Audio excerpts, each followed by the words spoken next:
Assalamualaikum warahmatullahi wabarakatuh. Perkenalkan, nama saya Delisna Yulianti dengan NPM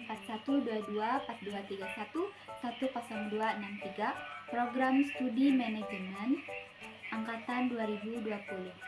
Sebelumnya, saya mau berterima kasih kepada yang terhormat Bapak Dr. Haji Deden Komar Priyatna, ST, SIP, MM, CHRA, selaku Rektor Universitas Winaya Mukti.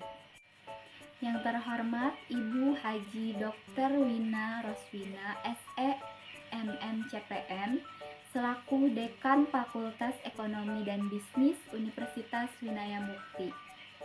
Yang terhormat Bapak Dodi Tisna Amijaya, selaku Kepala Prodi Manajemen S1, Fakultas Ekonomi dan Bisnis Universitas Winaya Mukti. Yang terhormat Bapak Lutfi Setiadi Wibawa, SEMM, selaku dosen pembimbing yang telah membantu dan membimbing penulis dalam menyelesaikan laporan magang. Yang terhormat Bapak Heri Kusmayadi, selaku Kepala Departemen Pusat Pembelajaran PT Dirgantara Indonesia. Yang terhormat Bapak Alan Suwarlan, selaku Manajer Departemen Perpajakan dan Asuransi. Yang terhormat Bapak Sanggi Pramadita, selaku pembimbing yang telah membantu dan membimbing penulis selama melaksanakan praktik magang, serta seluruh karyawan Divisi Perpajakan dan Asuransi PT Dirgantara Indonesia dan keluarga besar PT Dirgantara Indonesia.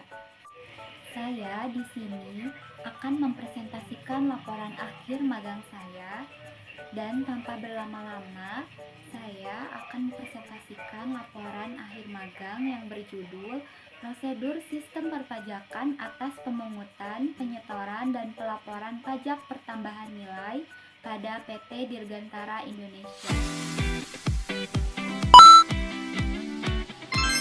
Perkembangan ilmu pengetahuan dan teknologi yang pesat membuat kita lebih membuka diri dalam menerima perubahan-perubahan yang terjadi akibat kemajuan dan perkembangan tersebut. Dalam masa persaingan yang sedemikian ketatnya, sumber daya manusia menjadi modal utama dalam suatu usaha, sehingga kualitas tenaga kerja harus dikembangkan dengan baik.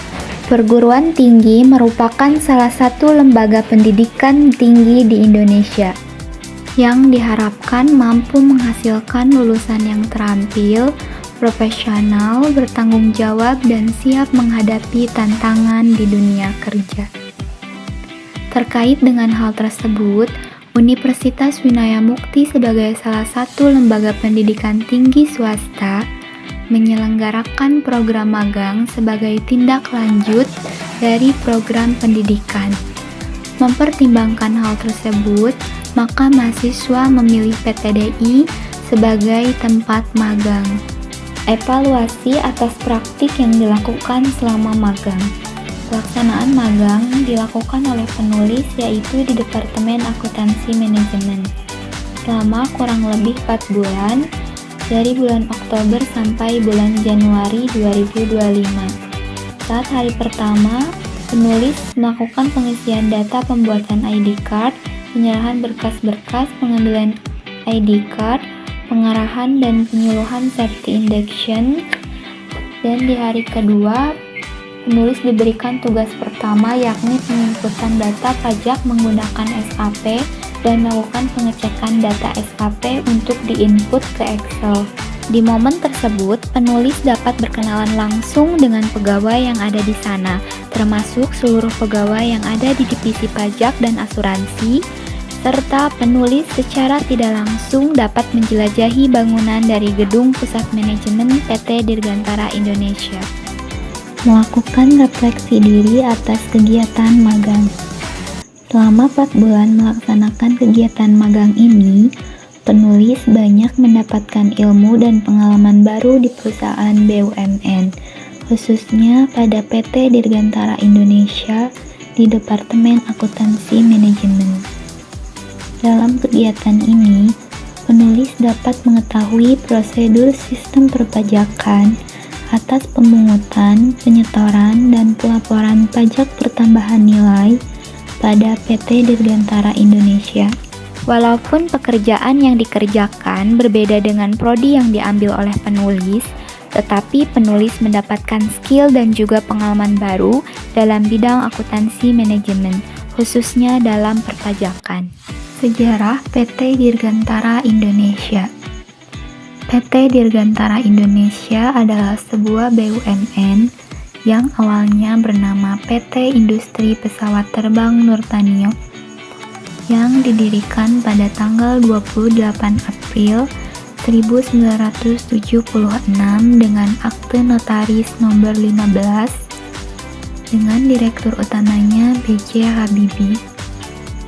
PT Dirgantara Indonesia adalah salah satu perusahaan aerospace di Asia dengan kompetensi inti dalam desain dan pengembangan pesawat, pembuatan struktur pesawat, produksi pesawat, dan layanan pesawat untuk sipil dan militer, dari pesawat ringan dan menengah. PT Dirgantara Indonesia dipimpin oleh satu direktur utama yang mengelola beberapa direktorat yang membawahi 28 divisi yang terbagi menjadi beberapa departemen. Salah satunya adalah Direktorat Keuangan. Direktorat Keuangan memiliki 3 divisi, yaitu Divisi Keuangan Perusahaan, Perbendaharaan, dan Divisi Akuntansi. Merujuk pada gambar struktur organisasi Departemen Pajak dan Asuransi, memiliki 4, yaitu Perencanaan Pelaporan PPh Badan, Reporting Laporan PPN dan PPh, Verifikasi Pajak, dan Asuransi. Aktivitas magang. Jadwal dan waktu magang dimulai dari hari Senin sampai dengan Jumat, jam 9 sampai jam 3. Perincian tahap pelaksanaan praktik kerja lapangan dimulai dari tahapan persiapan, yaitu mempersiapkan surat-surat pengantar dari Fakultas Ekonomi dan Bisnis Universitas Winaya Mukti untuk dibuatkan syarat pengajuan magang di bagian umum dan administrasi yang ditujukan ke PT Dirgantara Indonesia. Yang kedua, tahapan pelaksanaan. Praktikan melaksanakan kegiatan magang selama 4 bulan, terhitung sejak tanggal 14 Oktober sampai dengan tanggal 14 Januari. Yang ketiga, tahapan pelaporan, di mana membuat laporan sebagai bukti telah melaksanakan kegiatan magang. Laporan magang ditujukan kepada Universitas Winaya Mukti dan PT Dirgantara Indonesia. Kegiatan magang di PT Dirgantara Indonesia. Selama melaksanakan kegiatan magang ini, praktikan ditempatkan di Departemen Akuntansi Manajemen, Pajak, dan Asuransi yang ditangani oleh Bapak Sanggi Pramadita sebagai pembimbing lapangan. Bagian pajak dan asuransi menangani seputar input data dokumen pajak dan asuransi serta pengecekan data melalui SAP. Hal ini dilakukan setiap hari sebab selalu ada kegiatan penginputan data. Dalam kegiatan magang ini, praktikan juga ditempatkan di divisi verifikasi dan menangani pembuatan serta penginputan tanda terima, scan faktur pajak, dan entry data melalui SAP. Manajemen. Manajemen merupakan langkah awal untuk melakukan kegiatan pengelolaan organisasi agar tujuan organisasi tersebut tercapai. Manajemen melibatkan efisiensi dan efektivitas dalam proses maupun kegiatan organisasi.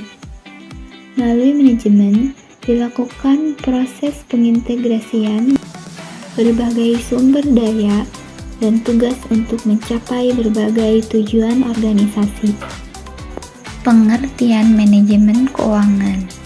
Menurut Atmahayat Hamdani Iklim Azhar dan kawan-kawan, tahun 2020 menyatakan bahwa manajemen keuangan merupakan sebagai manajemen dana baik yang berkaitan dengan pengalokasian dana dalam berbagai bentuk investasi secara efektif maupun usaha pengumpulan dana untuk pembiayaan investasi atau pembelanjaan secara efisien.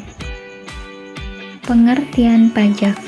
Pajak menurut Natalia dan Fajria tahun 2023 mengungkapkan bahwa pajak adalah salah satu sumber pendapatan negara terbesar yang tidak dapat dipisahkan sejak dulu. Pajak mempunyai suatu potensi besar untuk mendukung seluruh program kerja pemerintah dan melakukan suatu perubahan bagi negara. Pajak didapat dari iuran masyarakat yang bersifat memaksa dan tidak mendapatkan imbalan secara langsung. Pengertian pemungutan. Menurut Kamus Umum Bahasa Indonesia mengungkapkan bahwa pemungutan adalah suatu perbuatan hal, cara atau proses dalam memungut iuran pajak atau retribusi. Pemungutan pajak merupakan perwujudan pengabdian dan peran serta wajib pajak untuk secara langsung bersama-sama melaksanakan kewajiban perpajakan.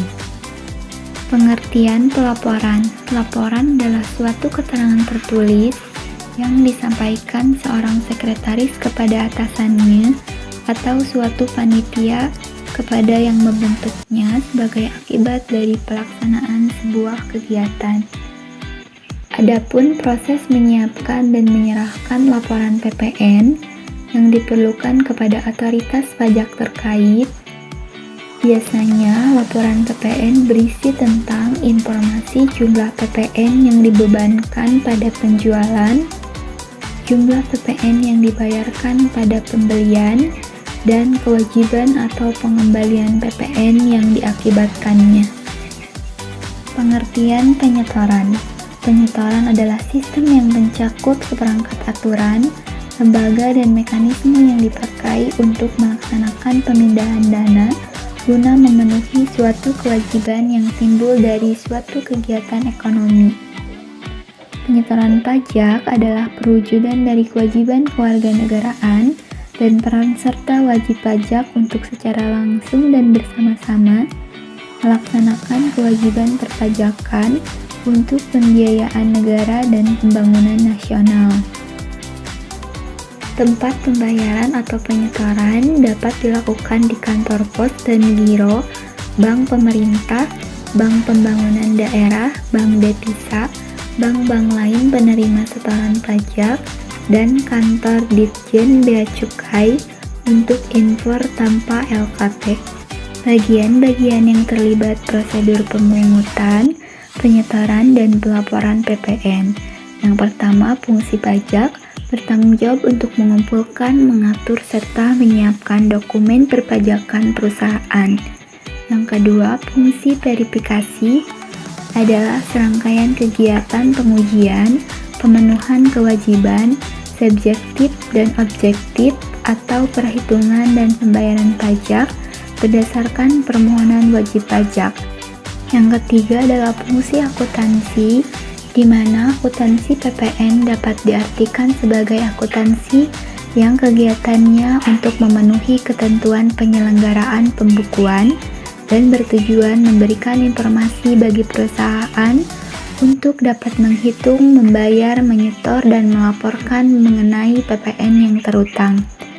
Yang keempat adalah bank sebagai badan usaha yang melakukan penyerahan jasa kena pajak dan membeli barang kena pajak wajib dikukuhkan sebagai pengusaha PKP. Yang kelima adalah vendor. Vendor adalah perusahaan yang memproduksi persediaan atau stok barang dan menjual kepada hubungan lanjutan dalam supply chain atau menyediakan barang dan layanan jasa kepada entitas lain. Dokumen yang digunakan dalam prosedur pemungutan, penyetoran, dan pelaporan PPN. Yang pertama adalah faktur pajak. Faktur pajak adalah bentuk atau bukti pungutan pajak atas penyerahan barang kena pajak atau jasa kena pajak yang dilakukan oleh pengusaha kena pajak. Yang kedua adalah surat setoran pajak atau SSP. SSP adalah bukti pembayaran dan penyetoran pajak yang telah dilakukan oleh wajib pajak. Yang ketiga adalah kode billing, adalah kode identifikasi yang diterbitkan melalui sistem billing atas suatu jenis pembayaran atau setoran yang akan dilakukan wajib pajak. Yang keempat adalah bukti penerimaan negara, merupakan sebuah dokumen yang diterbitkan oleh bank atau pos persepsi atas dilakukannya transaksi penerimaan negara dengan teraan NTPN dan NTB ataupun NTP yang merupakan sarana administrasi lain di mana kedudukannya disamakan dengan SSP. Yang kelima adalah SPT masa PPN, merupakan sebuah form yang digunakan oleh wajib pajak badan untuk melaporkan perhitungan jumlah pajak, baik untuk melapor PPN maupun PPNBM yang terhutang. Analisis kendala yang dihadapi selama melaksanakan magang. Praktikan berusaha agar pekerjaan yang dilakukan dapat selesai dengan hasil yang maksimal dan tepat waktu. Namun, dalam pelaksanaannya, tidak semua pekerjaan dapat diselesaikan dengan baik. Beberapa kendala yang dihadapi praktikan diantaranya kendala pada komputer. Praktikan terkendala dalam komputer yang bisa digunakan dalam menggunakan SAP dikarenakan hanya ada satu account yang dapat login SAP dalam satu komputer. Yang kedua adalah kendala pada keyboard. Selain terkendala pada komputer, praktikan pun merasa terkendala pada keyboard, khususnya di divisi pajak dan asuransi. Praktikan terkendala saat pengetikan, yakni keyboard yang responnya lambat dan sulit untuk ditekan, sehingga proses penginputan membutuhkan waktu yang tidak sebentar. Yang ketiga adalah tidak diperbolehkan membawa handphone. Dalam proses kegiatan magang tidak dapat didokumentasikan sebagai arsip, dan dokumen yang akan digunakan sebagai lampiran perlu izin dari pihak yang berwenang. Yang keempat adalah arsip dokumen yang kurang tertata. Dokumen diletakkan dalam binder yang berbeda, menyebabkan praktikum sedikit terhambat dalam mencari dokumen karena harus mengecek satu persatu binder. Yang kelima, akses lip yang terkendala lama. Praktikan ditugaskan mengantar dokumen atau tanda terima yang harus ditandatangani oleh pihak yang berwenang. Namun, akses lip yang lambat dikarenakan menyebabkan praktikan membutuhkan waktu untuk mengantar dokumen atau tanda terima. Cara mengatasi kendala. Fasilitas kerja merupakan suatu bentuk pelayanan perusahaan terhadap karyawan agar menunjang kinerja dalam memenuhi kebutuhan karyawan, sehingga dapat meningkatkan kinerja karyawan. Berdasarkan uraian di atas, maka dapat ditarik kesimpulan bahwa fasilitas adalah segala sesuatu yang ditempati dan dinikmati oleh karyawan dan sengaja disediakan untuk dipakai dan dipergunakan serta dinikmati oleh tamu dan untuk penggunanya. Adapun solusi yang dapat dilakukan dalam mengatasi kendala yang ada adalah sebagai berikut. Yang pertama, pengadaan barang.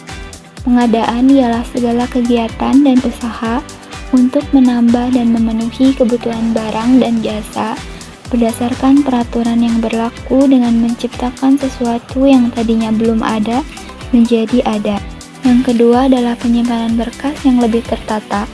Untuk mempermudah pekerjaan, perlu adanya inisiatif dan kesadaran dari pegawai dalam menyimpan berkas-berkas penting dengan baik dan tertata. Yang ketiga, adanya layanan dokumentasi. Bagi mahasiswa magang, penting adanya dokumentasi sebagai arsip dan lampiran untuk laporan. Maka dengan mengadakan layanan dokumentasi, memudahkan mahasiswa untuk mengambil gambar dan melampirkan berkas. Dengan mengadakan layanan dokumentasi, memudahkan mahasiswa untuk mengambil gambar dan melampirkan berkas. Yang keempat, adalah perbaikan lift yang rusak. Untuk memudahkan pengantaran dokumen agar efektif tanpa menggunakan tangga, maka perlu adanya perbaikan lift yang rusak. Kesimpulan, dari pelaksanaan magang yang telah dilakukan oleh praktikan di PT Dirgantara Indonesia selama 4 bulan dan ditempatkan di Departemen Akuntansi Manajemen Pajak dan Asuransi, cukup memberikan praktikan banyak ilmu serta pengalaman baru mengenai pajak, asuransi, dan verifikasi, serta dunia kerja. Selama magang di PT Dirgantara Indonesia, praktikan dapat mengetahui prosedur sistem perpajakan atas pemungutan, penyetoran, dan pelaporan pajak pertambahan nilai. Setelah melakukan magang di PT Dirgantara Indonesia, praktikan mendapat banyak ilmu dan pengalaman baru seperti mengoperasikan SAP, membuat tanda terima, custom bond, marine cargo, dan entry data. Rekomendasi: berdasarkan kegiatan magang yang telah dilakukan, penulis menyadari terdapat beberapa kekurangan dalam pelaksanaan magang. Maka penulis memberikan beberapa masukan yang diharapkan bisa berguna bagi pihak-pihak yang bersangkutan.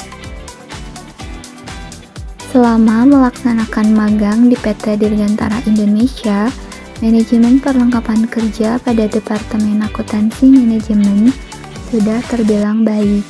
Namun masih terdapat beberapa hal yang penting untuk diperhatikan agar dapat menunjang pekerjaan yang lebih efektif. Saran untuk tempat magang PT Dirgantara Indonesia, sebaiknya pada divisi yang menjadi tempat magang diberi penjelasan mengenai proses magang dan wilayah penelitian yang dilakukan praktikan, sehingga terjalin interaksi kerja yang produktif dan optimal di antara peserta dengan staf atau karyawan perusahaan.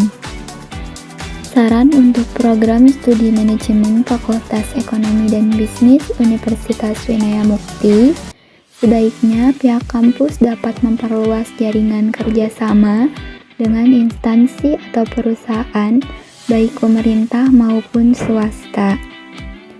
Yang terakhir, selanjutnya untuk pembimbing magang, penulis berharap di tahun selanjutnya pembimbing bisa datang ke tempat penulis magang minimal 1 kali untuk mengetahui gambaran pekerjaan yang dilakukan penulis selama magang. Refleksi diri. Selama kurun waktu kurang lebih 4 bulan menjalani kegiatan magang, banyak sekali pengalaman yang didapat oleh penulis yang tidak didapat selama di perkuliahan. Kegiatan magang ini membantu penulis dalam hal kecermatan, ketelitian, dan rasa tanggung jawab, serta melatih berkomunikasi. Berikut adalah beberapa refleksi pribadi penulis selama periode magang ini. Yang pertama adalah kemampuan beradaptasi. Magang di PT Dirgantara Indonesia telah menguji kemampuan penulis untuk beradaptasi dengan lingkungan kerja yang dinamis, tuntutan pekerjaan yang beragam. Penulis belajar untuk cepat berpikir, menghadapi tantangan, dan menyelesaikan tugas dengan efisien dan tepat waktu. Yang kedua adalah melatih komunikasi. Selain berkegiatan langsung, penulis diberi kesempatan untuk mengantarkan dokumen ke ruangan lain. Dalam hal ini, penulis banyak berkomunikasi dengan sekretaris direktur keuangan, sekretaris kadip akuntansi, dan pegawai lain. Yang ketiga adalah mempunyai rasa tanggung jawab dan disiplin. Selama melaksanakan kegiatan magang, penulis mendapatkan tugas untuk membantu supervisor pajak dan asuransi, serta supervisor verifikasi. Dalam hal ini, penulis mempunyai rasa tanggung jawab untuk menyelesaikan setiap pekerjaan dan instruksi yang diberikan dengan tepat waktu. Yang keempat adalah peningkatan keterampilan. Penulis merasa selama kegiatan magang ini, keahlian dalam mengoperasikan Microsoft Office, khususnya Microsoft Excel, dan juga aplikasi SAP mengalami peningkatan karena selama magang terbiasa menggunakannya. Magang di PT Dirgantara Indonesia telah memberikan penulis pengalaman yang sangat berharga dalam mengembangkan keterampilan, profesionalisme, dan etika kerja yang diperlukan dalam karir. Penulis yakin bahwa pembelajaran yang disampaikan selama periode magang ini akan membantu menjadi seorang profesional yang kompeten di masa depan.